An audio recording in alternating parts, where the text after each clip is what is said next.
Hello everyone, welcome back to our channel. In today's video, I'm going to show you how to use coins on Bingo Blitz app. It's a very simple and easy process, and I'm going to guide you through how to do it. Let's get started.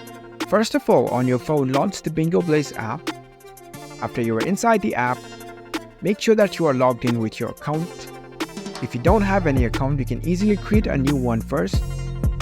After you are logged in, you will see this kind of interface.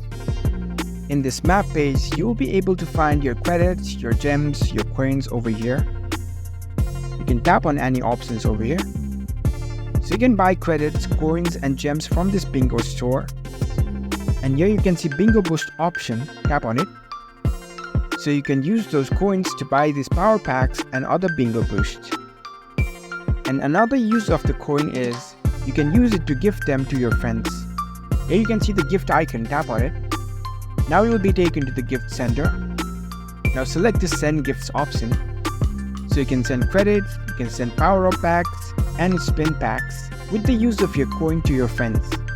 You can select the friend that you want to send it to, and that's how you can use your coins in Bingo Blitz app. If you found this video helpful, don't forget to give this video a thumbs up and subscribe to our channel for more tech tips. Thank you for watching.